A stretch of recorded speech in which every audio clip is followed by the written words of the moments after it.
Wonder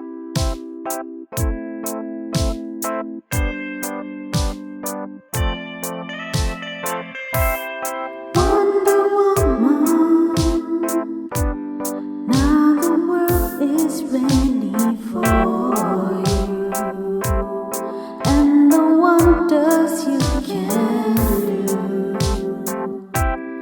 Wonder Woman,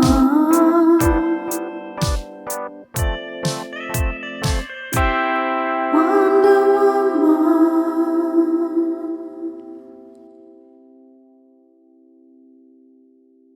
Hello, and welcome to the Wonder Women series of the Maker Mom podcast. My name is Katie Freeman, and I am your host. Every week, I bring you 2 interviews with female or non-binary makers of all sorts. Some of them are moms, some of them not. This week's guest for Wonder Women series episode 18 is Roxanne of Sweet City Life out of Canada. I really enjoyed chatting with Roxanne. There are so many things that she really is enormously talented at. So I enjoy learning how she kind of got started in all of those different aspects and kind of got to dive deeper into her artistry. So I'm positive you will enjoy this episode just as much as I enjoy chatting with Roxanne. But before we hop into the episode, I want to give a big shout out and thanks to the patrons over on Patreon. So thank you so much, Jeremy Speece,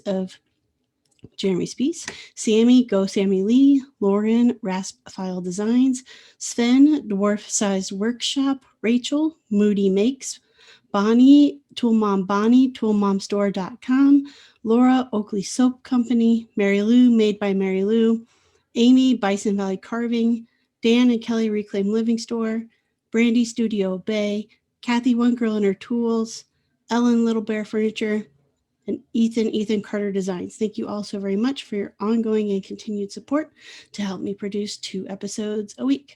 All right, with no further ado, here is Roxanne with Sweet City Life. So I always start out my podcast episodes, and I'm recording right now, so just FYI. But Okay. I always start out my podcast episodes with having my guest introduce themselves. So I'm going to let you do that. Tell people who you are. Okay, so I'm Roxanne Brathwaite. I go by Sweet City Woman. Sweet is like apartment suite. I'm a maker, restorer, and reimagineer. So I make anything. And, I restore antique and vintage furniture. And I also like just taking found objects and making it into something else to give it a new life. Awesome. Mhm. Well, before we get into like how you got started down that path, I want to go back a little ways to your childhood and ask, where did you grow up and what kind of things were you interested in as a kid? Sure. So who was Sweet City Girl opposed to woman? So as a kid, I mean, I grew up, I'm in Toronto now. So I grew up in Montreal, which is about 500 kilometers. That's about 300 miles northeast of Toronto. I was very much a wanderer and an explorer. You know, I'd get lost in the woods for hours. We used to live by a river, so I'd go down there for a while and, you know, just get lost down there. I was involved in sports, so I played basketball. I did a little bit of track. I skateboarded. I rode my bike. I swam. I figure skated, believe it or not. And what else did I do? I was a bookworm, very much a bookworm. And what I really excelled in, really loved, and to this day is just making things. You know, I would make, dollhouse stuff. I would make, especially with found objects, just around the house, you know. And, that's where I really found my joy. But in spite of all that, I had immigrant parents. They were from the Caribbean, from Trinidad. And, I wanted to be a doctor, and I know that made them very happy, you know. And it was always, yeah, I want to be a doctor. I want to be a doctor. And I had this one of my best friends growing up. Her name was Karen, and her mom was this hippie and very bohemian. She had these beautiful boutiques on the wall and beautiful vintage furniture and just what I thought was a really beautiful home. And I remember she just looked at me and she said one day, you're an artist. And I was like, what? What? What? That was like an insult to me. I was like, well, what are you talking about? I want to be a doctor.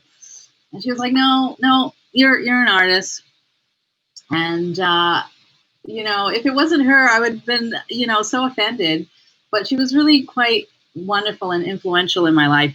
She introduced me to, great literary works like James Baldwin, and she was just quite amazing. But she really opened my eyes up to this artist spirit, in me. But in spite of that, I just kept on with the doctor thing until maybe about high school. I took biology, and I wasn't particularly good at it, and I thought, okay, I have to get rid of the doctor dream. And I started thinking about maybe business, it's something that I did see, around in my life. So I thought, okay, business. So my first year of university, I took some business courses. Wasn't very good at those either. And I just thought, oh my gosh, what am I going to do? So when it came close to declaring my major, I just kind of looked at all the courses. The most courses that I had were in art history. So I thought, okay, I would get my degree in art history. And so I got my degree. But, if anybody asked me, what did I have my degree in, I think I would just mumble like, because I just didn't know that it would lead to anything and it was worth anything. So one of my first jobs actually was working with a fashion designer. And what that really did was open my eyes up to making your life or making a living being creative. I was introduced to all these people like photographers and illustrators and, people that were just immersed in the creative culture. And, I'd go to their homes and, they would live in these authentic lofts, in the industrial part of Toronto, which is ironic and sad that, they can't afford anything in Toronto now in those areas. But, I just thought, okay, this is my tribe. This is where I belong. I just love this. So I went back to school actually, and I studied graphic design. And one of my first jobs after I studied that was working at a magazine. So I worked there for a few years, but all the while in the background, I would always be working on furniture. I'd drag home curbside finds and stuff and fix it up. And I remember they were giving away this cabinet at work, and I took it home and I fixed it up.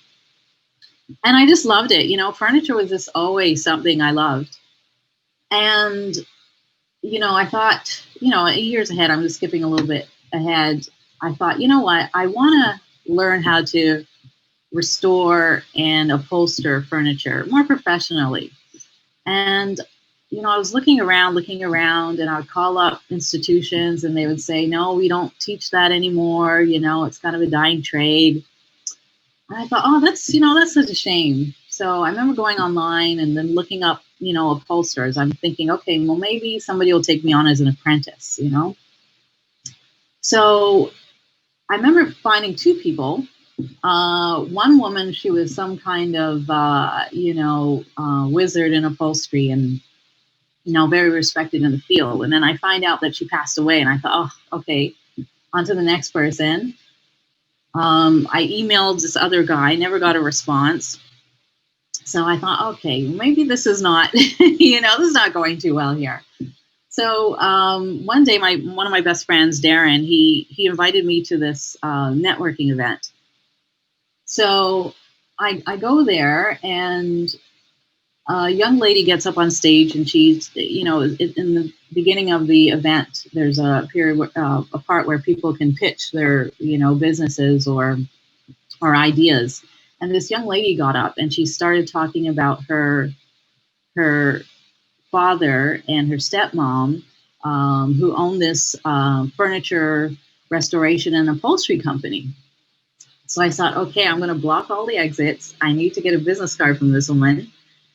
And sure enough, I got a business card, and that was on Friday. So Saturday now, I live downtown. You have to understand where this upholstery shop is. So, I get on a bus, and then I transfer onto a subway, and then I transfer onto we call it the LRT, light rail train, and then I get on another bus, and then I walk, and I finally come to this, Burcraft Furniture Restoration and Upholstery Company.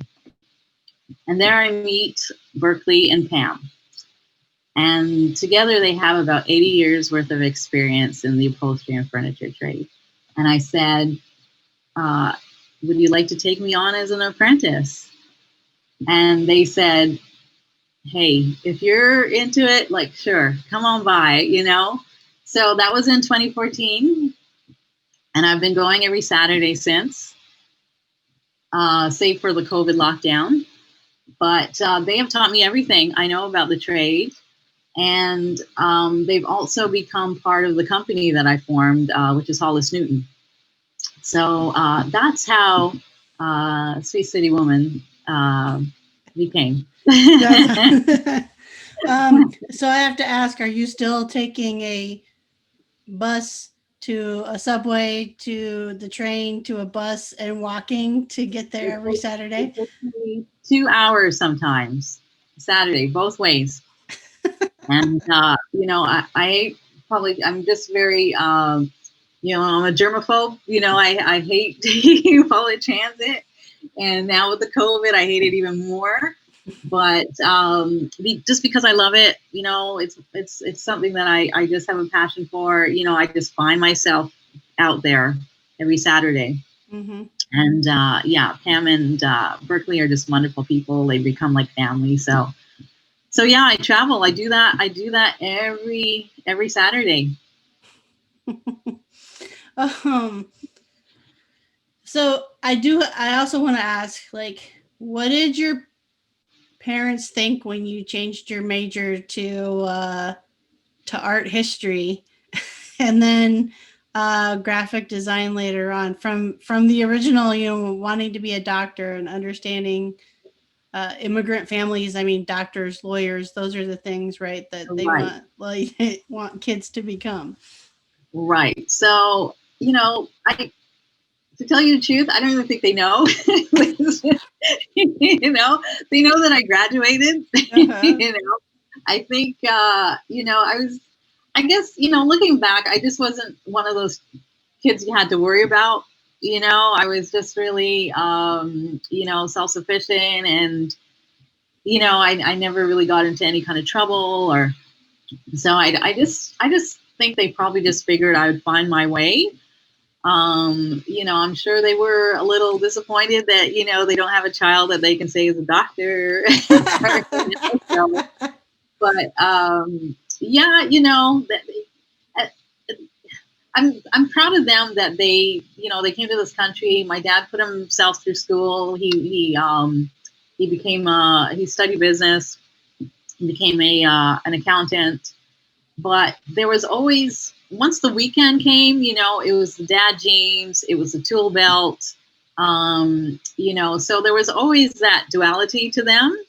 So I think they had at least a small appreciation for me being creative and industrious. So I have to give that to them. What do they think now that this is like your business? Well, sadly, my dad passed away in 2004. My mom, she's getting up there. She has a beginning stage of dementia. but she does acknowledge it. She's quite proud of it. I remember once I had sent her a picture. I just printed out a picture of me working on a piece and the finished piece. And she's not internet savvy, so I had to print everything out and send it Right. in the mail. And so when I went to see her, she actually had it stuck up on the wall, which I thought was kind of nice. And I actually named the company after two of my uncles on both sides. So Hollis is her brother, her eldest brother. So she's also quite proud of that. So that's quite nice. So she's proud in her own way. Yeah. Yeah.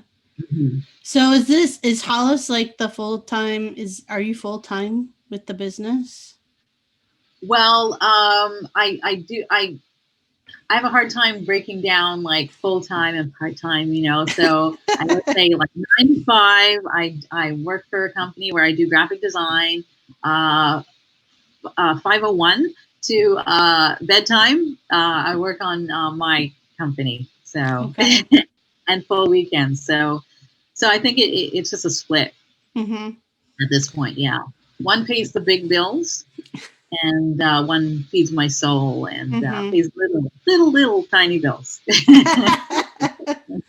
I'm assuming the dream is that Hollis will take over and become the full-time gig at some point. I have to be careful who's listening. So let's just say I'll go where it takes me. There you go. Mm-hmm. So for the most part, I mean, you're still, like you said, you're doing find objects and you're still doing the reupholstery type work, right? Right. And I mean, you have quite a few. Like I said, somebody recommended your page to me, and I just kind of fell down the rabbit hole of what you were doing, and the one chair with the black, and I think it's like the feathery at the Right. bottom. I'm in love with that chair. That chair is Ah, like awesome. thank you. That's Maxine. I named it after my cousin. So what is where do you get your inspiration to go to a place like that, right? Because there are people who are reupholstering and stuff, and I've seen maybe bolder fabrics chosen or something like that, but taking it to another level. I would consider that another level of design. So where are you getting your inspiration from? I think inspiration comes from, anywhere actually, I could just be walking down the street and see, a pattern on a grid on one of the utility holes. So I think it comes from everywhere. I definitely, I'm on Pinterest, on Instagram. I try not to be too influenced about what other furniture designers and upholsterers are doing. So I might even look to fashion, for inspiration. So I just try not to limit myself when it comes to what inspires me. Mm-hmm. I read a lot of books. So I'm a believer in everything that we've come across. We kind of archive in our mind somewhere, So when I'm ready to work on a piece, I just kind of go through my little mental catalog card or whatever that is. So yeah, Okay. anywhere and everywhere. All right. How does your style differ from who you're working with on every Saturday? What's your style compared to their style?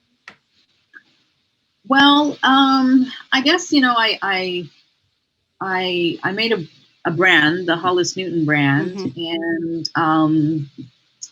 I can't describe it maybe in words. Maybe like a mood board would probably be more appropriate, but I definitely use leather in all my pieces. I just think it's it just adds a little bit more to the piece, and it gives it longevity. I think what leather is a material that once you take care of it, it would outlive you. You know, it's something you can pass on to your grandchildren, and so I choose it for that reason. But the shop that I work out of, you know, they're strictly service. They do the service upholstery, where I'm totally retail. You know, I take something, I fix it up, I turn it out, I make it for sale. So so that's one big difference. So. Okay. Mm-hmm. I totally agree with you on the whole leather aspect. I'm starting to when I've only dipped my toe into upholstery a couple of times and nowhere near proficient or good at it yet. But that is one of the things I hope Yeah, for. just a little Um, different. yeah. Have you like uh, have you shared your skills then with others? Have you, as you've grown your skill set? Have you shared um, like the how Um, to of it with others? you know what? I haven't shared the how to so much. I think there's wonderful teachers out there on YouTube and such. I didn't think I was quite at that level yet. What I was interested more in was teaching people about the actual pieces, so the art history of it, you know, and I thought that would add to people just connecting with the piece a little bit more and appreciating it a little bit more. So that's where I've focused my energy. Maybe one day I will, but I'm not so much of a, you know, I'm not really not selling the do-it-yourself aspect of it. Mm-hmm. At least for the Hollis Newton brand. Now, Sweet City Woman, on the other hand, that's the maker side of it. You know, maybe it's something to consider. I never think I'm that good at upholstery. I mean, I get a lot of help from Berkeley and Pam. Leather is really tough, you know, Mm-hmm. and so I do need, you know, the help. I do accept all the help from Berkeley on those things. So he's really the master. So yeah, I'm not totally opposed to it, but you know, maybe one day, or maybe I'll do you know, maybe some of the miniature stuff. You know, Mm-hmm. maybe I'll do some incorporate some of the instructional stuff with the miniatures.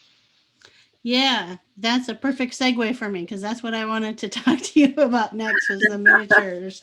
Um, the other part of your you know, Sweet City Life feed that I'm in love with is all of your miniatures. So Thank you. I gotta first, like, why, you know, why come up with that idea? I love them, but why the miniatures? What drove you in that direction? So, what drove me in that direction? I probably have to go, you know, return a little bit to my childhood.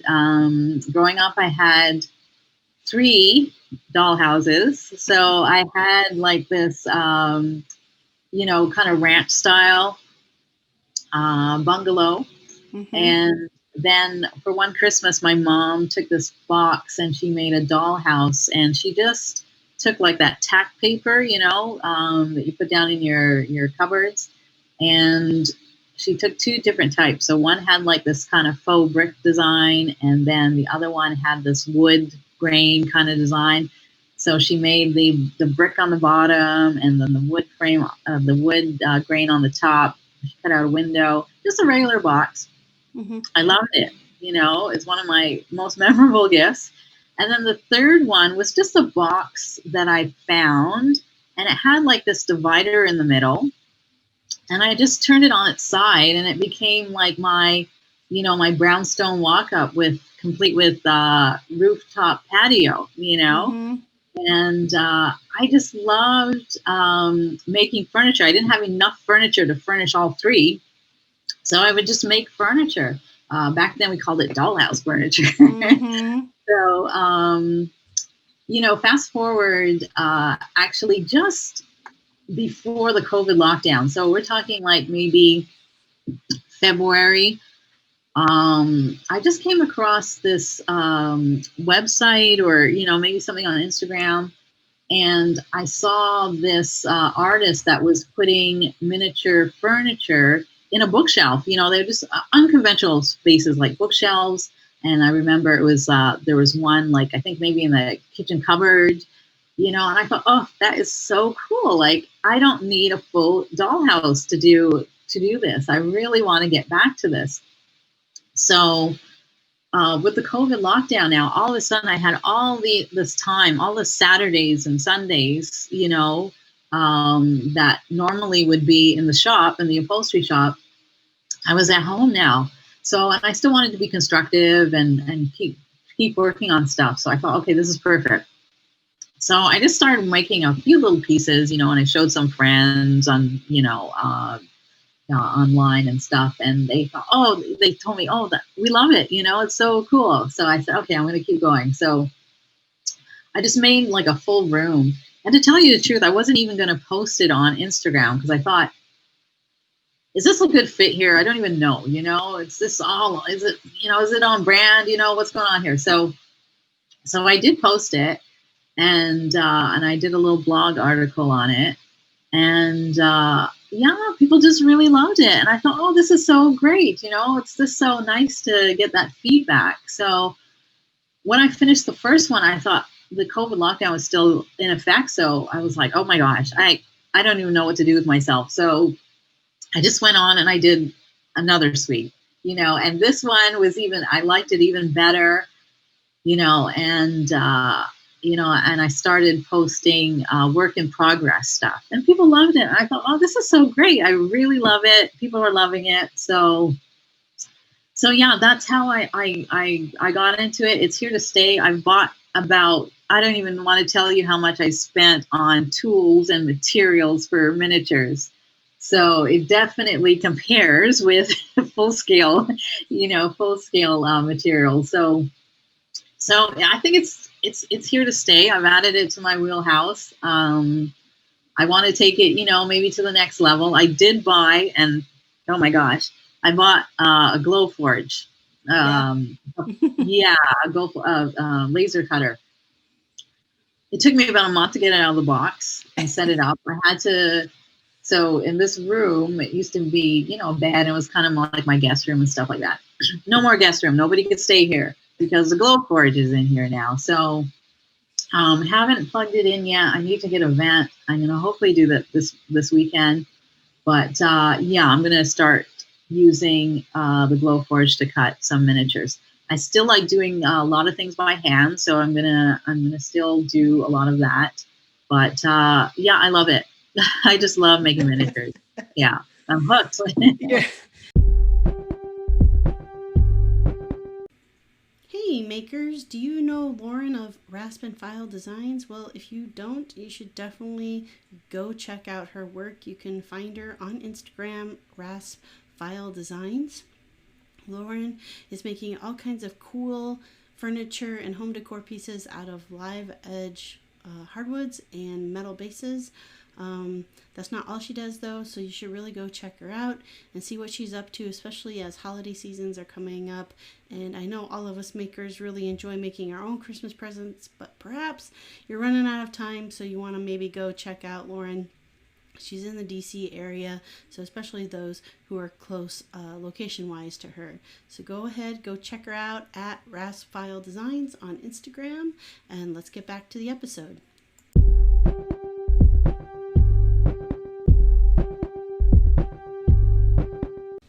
Hey makers! Today's episode is brought to you by Tool Mom and Company, or some of you know her as Tool Mom Bonnie. She has all kinds of tool-related merchandise of gifts and clothing for all ages and genders available at toolmomstore.com. I have two of the coffee mugs. One says Go Girl, and it has a circular saw with flames coming off the back, which is super sweet.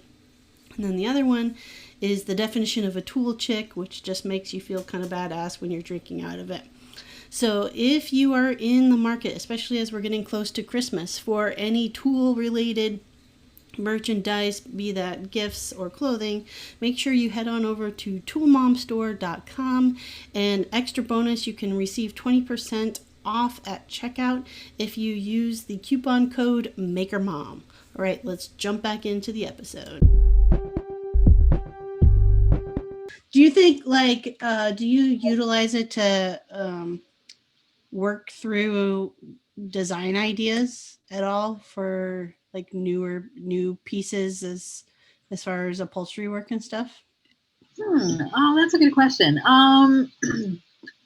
Not so much in that I'm thinking, oh, I'm going to do this in full scale at some point. But it is nice to go through the creative process the same way that I would on a full scale item. Mm-hmm. So, whether that's, doing little sketches and just really building it out in my head. I live in my head a lot. So a lot of things get built there before I actually go and build it. So I do that with the full size stuff. I do it with the miniature stuff. So the creative process is definitely the same for the two. Okay. Yeah. Have you had anyone approach you about buying your miniature suites? Well, interestingly enough, after I did the first one, I was approached to do a commission piece. So, and it's taking up so much of my time. I mean, they appreciate art, so luckily, they're paying for it. But it's due sometime mid-December. My target date is end of November. But that's the commission piece that I'll be doing. And then I actually got accepted into an art exhibit. It's called Design TO, that's held every year in January. So I'll be exhibiting 3 miniature suites.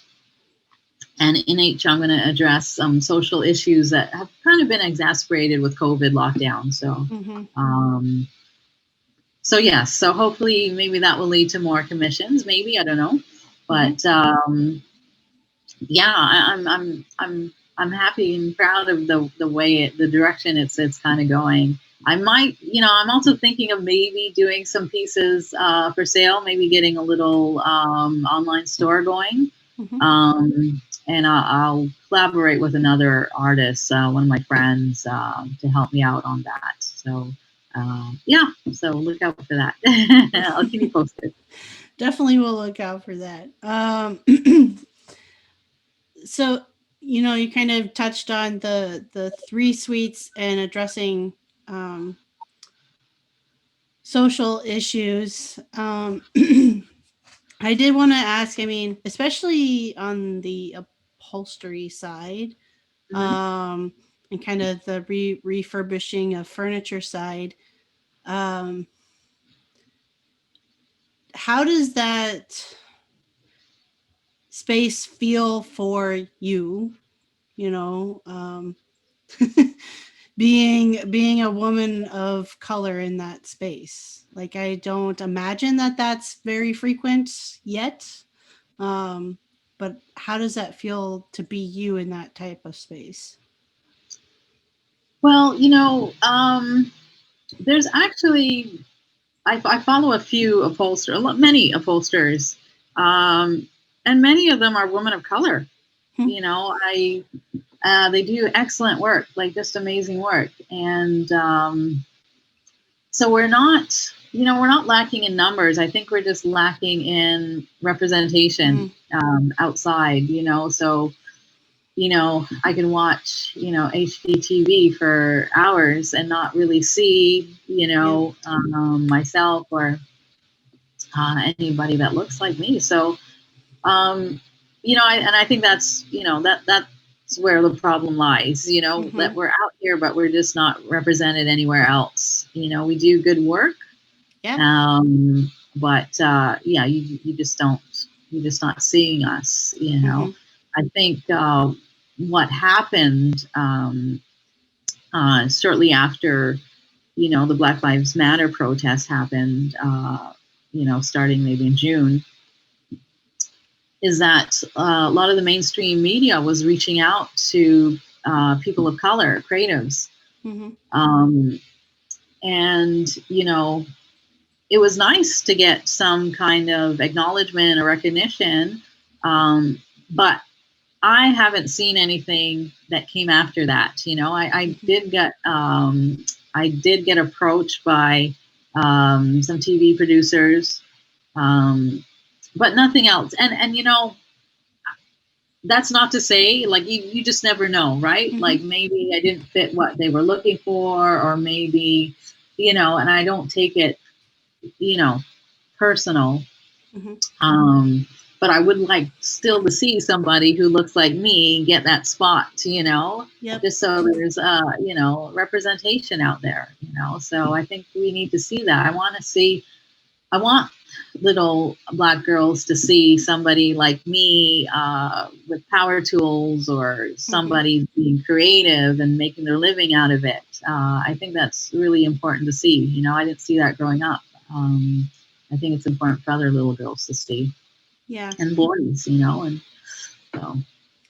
Yeah. I agree. Just like I saw um, on like Instagram in the kind of creative maker community, like in June, everybody recognizing that the issue of representation is there. Like you said, there's plenty of women like yourself, either doing upholstery work or just being a creative in general. And you've been sharing your stuff, but nobody's been intentionally like looking for you to help provide that, to amplify your voice Sure. until June. And then it felt, as somebody who looks like me, a white person, and watching this, it felt like, oh great, like you shared these people, these wonderful people, but now you've moved on to like your regular, day to day. Right. And it felt sometimes disingenuous, right? Like, Sure. oh, I need to hop on this wagon and check off the box to show that, like, oh, I'm not racist because I'm Exactly. sharing all these Right. other accounts. And that's where I push people who do look like me to say, no, this has been an issue. It's an ongoing Right. issue. It's been an issue probably since the beginning of time, where we Right. judge people based on the color of their skin, and uh, don't help amplify your voices. Right. And so I've been saddened to see that some of that has fallen away, because I think that we need to keep pushing for that, and keep allowing opportunities, like you said, to get more representation, especially in the bigger media, right? And Right. like you Absolutely. said, like television and stuff like that. Like, let's see things start going more and more in that direction, so that, Sure. yeah, so that Black girls can see, like, oh, there's people who have interests like me as grown-ups, and that's something I can go do. Sure. Absolutely. Yep. Do you feel like that played a role in when you said, like, your friend's mom said, hey, you're an artist, and you were just like, no, no, I can't be an artist? Like, do you feel like that played some of a role, that because you didn't see that representation? I would say yes. I think that was part of it. Definitely, my parents' views, and this was just implied. It wasn't really said, but, I think for them, and many other, parents, whether they're immigrant or not, for my parents, definitely artists was, those are the people who sold crafts to tourists, at the side of the road. That's not a respectable vocation. So part of it was my parents, societal. Yeah, I just didn't see it. If I had seen, a Black artist, like, that would have just been boom. I would have just, I would Right. just think, wow, that's great. So it would have made it would have made a difference, I think. Mm-hmm. Mhm. Um, And I mean, and you growing up in Canada as as somebody from the States, I see Canada as progressive, but um, and being a place of I should I should quantify that further. Being somebody who grew up knowing I was gay and that was very much not accepted at the time I Mhm. grew up in the US, I looked to places like California and Canada as like places that Utopia. were accepting of that, you know, where it would be Sure. like, okay. So, but I have had other, especially Black women from Canada on, and learning that on the podcast and learning that the issue of race, though, is still very much similar, would you say, to the US in representation and such? Yeah, definitely. I mean, in the US, I think just everything is just amplified, Hmm. and very much in your face. In Canada, we definitely have a lot of work to do with the indigenous population, with, Black lives, and we have all the issues, but I think because most of us are immigrants here, and I'm not just talking about, replacing the indigenous Hmm. culture and lives that were here, but most of us just a generation back, So we're all kind of growing together a little bit. I think we're just a little bit more accepting in our society. And I actually think being your neighbor um, actually helps us to learn what not to do sometimes. I you think that know, is a very fair statement. exactly. It's like looking into the crystal ball. Okay, what would happen if, we do Right. this? We kind of look to the south. So, yeah, I think I have a lot of cousins that live in the states and a lot of friends, and they always say, if it wasn't for the weather, we would definitely be there. So I totally get that part because yeah, if the weather was nicer, and I live in Toronto, which is quite close to the it's actually more south than some American Yeah, cities and yeah. states. So, the weather, it's cold, but it's not like deep freeze. Right, right. So, but But yeah, where if it you was, grew up, it was probably pretty cold, right? yeah, Montreal is, yeah, we get the chill over there. Yeah. So, but if it was nicer here, the weather was just, even if the summer was just a little bit longer, the winter was a little bit shorter, it would just be utopia. I would just love it. Not a big winter fan, but I do love wearing boots. So I have these great pair of Tim's boots that come up I just love them. So um, yeah, other than the weather, it's a pretty decent place. I can really um, find my niche here. Hmm. Um, but yeah, we just have all the same problems, but just a little bit downsides. Yeah. Gotcha. So, Gotcha. hmm. Now, I don't know if you're able to share on the podcast yet or not about what issues you're trying to address with your three suites for your artist show. Okay, sure. Yeah, I'm still working through it, but the three issues that I thought were kind of on the increase with COVID lockdown, definitely intimate partner abuse, Mm, child abuse, and the third one was police interaction with people struggling with mental health. mm, So I thought I have people's attention with the miniatures. I just love watching people watching miniatures, like their eyes mm-hmm. just kind of move throughout the space. And I thought, okay, this is a good opportunity maybe to address some of these issues, not address them, but to spotlight them a little bit, Yep. maybe Yep. give people to think about them differently, you know. Homes are traditionally our haven. They should be a safe space, but they're not for everybody. Mm-hmm. So that's something that I want to look at. Those are some, I mean, very important and definitely increasing issues because of the lockdown of COVID. What is, I guess, how did you gain awareness of that being such an important, those being important issues? Well, I remember having a conversation with one of my friends on the onset of COVID, and we were just talking about all the crimes that would be increased or decreased. How COVID would affect certain crimes.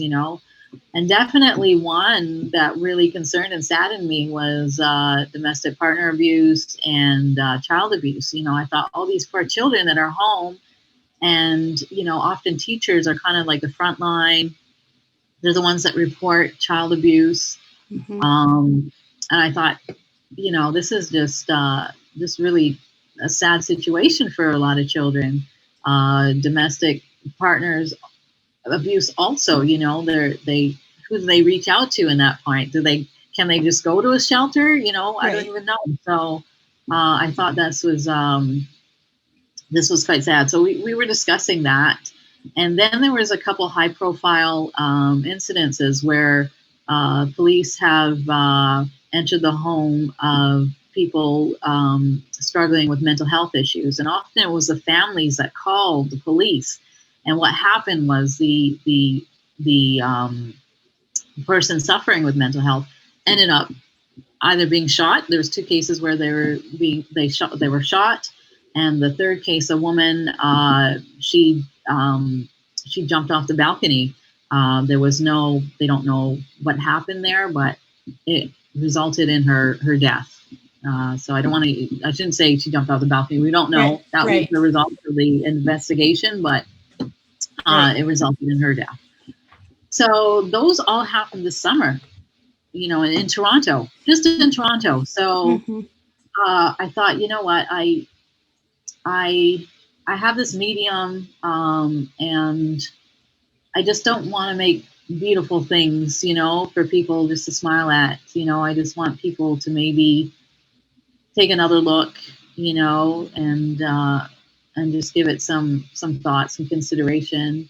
Maybe it'll move them to reach out or just be more aware of issues of that, like that.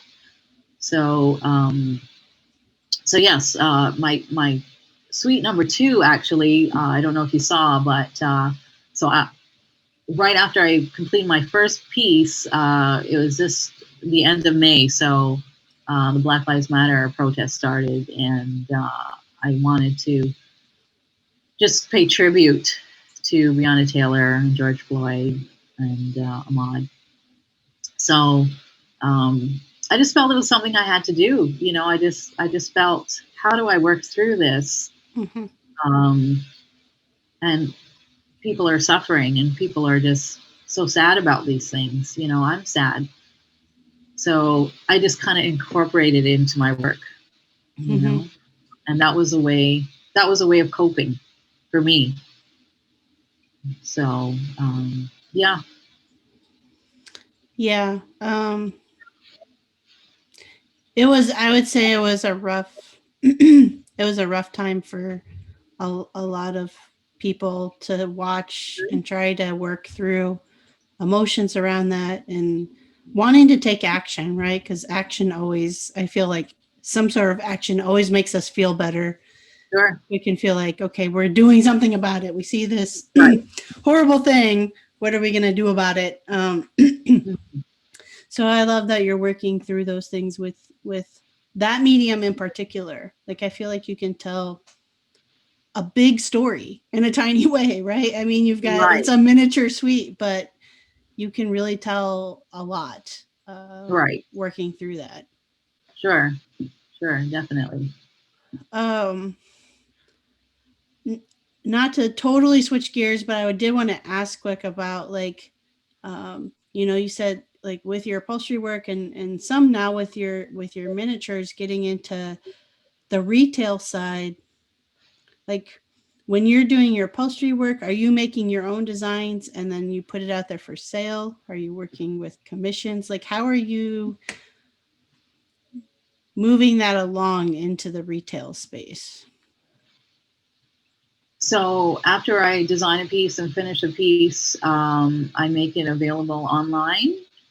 Ultimately, I would love like a studio or some kind of workspace where I can display some of the pieces because furniture a little bit tricky. I know people do buy things online, furniture online, but I think with these pieces, it's always a bit of a challenge because people, they want to see it, they want to feel it, they want to sit on it. Mm-hmm. So I kind of get that part. So right now it's online. Maybe in the future when COVID is behind us, hopefully I can start looking at maybe doing some kind of, some pop up shops. Mm-hmm. But ultimately a studio or retail space would be. I'll be open to that. That would be wonderful. So. Mm-hmm. Um, Is each piece unique? Like, is it even possible to recreate, Yeah, one of your that's a pieces? good question because I do acquire the actual furniture in its original state from the secondhand economy. So estate sales, Mm-hmm. auctions, online classifieds. So getting two of those, first of all, is quite difficult. And then the second thing, as an artist, I kind of have I just hate doing the same thing twice. Mm-hmm. Once I finish something, I just break them all and start all over again. I just there's just something about I'm wired that I just don't like doing things twice. Mm-hmm. So I do enjoy that part of it. I do try and do everything original. Now, if somebody said, like a big high pro, I don't even know what I would do. If somebody said, hey, I love this, but I want two of them. Mm-hmm. I don't know. I probably have to make my decision on the spot. One of the things I also use scrap leather. So, sometimes it's the only piece left, Right. and so it'd be hard to reproduce it that way also. So, I don't know. Where, I enjoy doing one of a kind stuff. yeah. Okay, I have to ask. This is totally a personal and selfish question. Where do you find your scrap leather at? Because I really I have never worked with it, but that is something I guess I have a secret love for of wanting to find that very worn but nice old piece of leather to work with. Right. So the And shop I'm that I just work like, where to in, go? yeah, I know, it's hard, and it can be expensive sometimes too. So the shop that I work out of, they specialize in leather upholstery.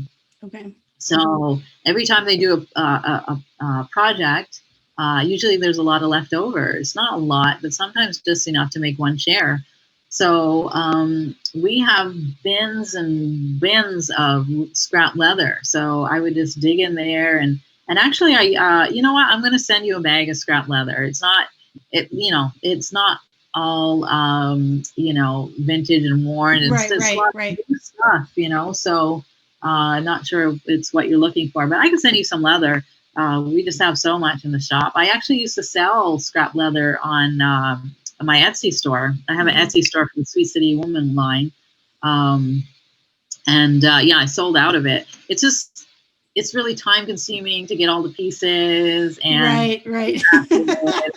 So I do have a lot here. I just haven't had the time to get it all together and put it up. Yeah, But yeah, I can send you some. I can send you some scrap leather if you want.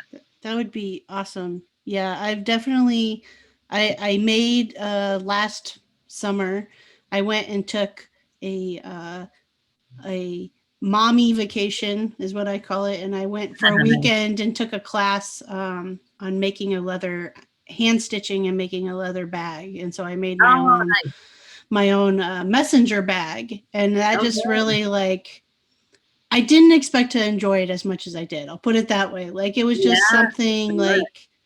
and so I want to get into more of that. Probably nothing major, but just my own. I guess I still need a hobby, right? Right. I'm starting to turn my furniture into a business, that's where that's going. And so it's like I Right. still want something that's maybe more just for me and not necessarily Right. For sure. to send out for sale type thing. Right. No, that's great. And so like small leather stuff is definitely what I want to start like just kind of playing around with and experimenting Right. with for so yeah. Okay. Well, I'll send you some pieces. They might not be big enough to make a bag unless you piece Right. them all together. Right. Um, yeah, and it's upholstery leather, so it's top grain, so it's a little bit more. It's the full grain, but it's a little bit more softer than Oh, yeah, something yeah. like maybe for a leather carrier bag or something Yeah, like yeah. that. So yeah, there's so many different. I ask me anything about leather, I know it. I might just have to do that. And you might after this podcast episode airs, you might be getting some questions from some of the followers of the podcast Yeah, who bring are it into on. leather. So Absolutely, absolutely, absolutely. well, we are like at the end of the time, Roxanne. So I just want to let you have the opportunity again to like tell everyone where they can follow along with you at. Sure, great, thanks. Instagram and blog is Sweet City Woman, and Sweet is spelled like apartment suite. Um, and then I have Hollis Newton Canada for Instagram, hollisnewton.com for the Shopify store. And I think that is it. I'm All also on right. Facebook, but I'm hardly ever on Facebook. Like most updated stuff is going to appear on Instagram. Okay. Yeah. Awesome. Well, I'll include links to Instagrams and websites for both of those things so people can follow along with you. All right. And thanks for chatting with me today. Yeah, thanks for having me. It's been a pleasure. And when COVID is over and the border opens up, please come by. Please give us a visit. And yeah, it would be great. Yeah. All right. Again, that was Roxanne of Sweet City Life. I'll include the links on how you can follow along with her in the description, either on your audio podcast app or the description down below on YouTube. So I hope that you check her out and follow along with her. If you're enjoying the podcast, please make sure that you've hit subscribe on your podcast app or on YouTube. Head to iTunes, leave a 5-star review. Share your favorite episode, favorite new maker on Instagram. Just make sure that you tag at Maker Mom Podcast so I see that and I can share it as well. All of that helps algorithms know that this is a podcast that you're enjoying and others might enjoy it as well. Also, you can go check out Patreon. That's patreon.com/Maker Mom Podcast. And go check that out and join the tribe. There are 4 different tier levels. A $1, $3, $5 tier level comes with different merchandise. And a $30 tier level makes you an official sponsor of the podcast. So you get your own ad spot plus all the merchandise. But all of that gets you access to any additional content like live interviews. Anytime that's going on, you'll have access to all of that additional content. All right, so it is Wednesday. I'm actually recording this on Election Day 2020 in the US, but I know all of you that listen may not be living in the US. Either way, when this comes out, when this releases, it will be the day after Election Day. I just hope all of you are staying healthy, staying safe, that your families are healthy and safe, and I will see you on Friday with a Maker Mom episode.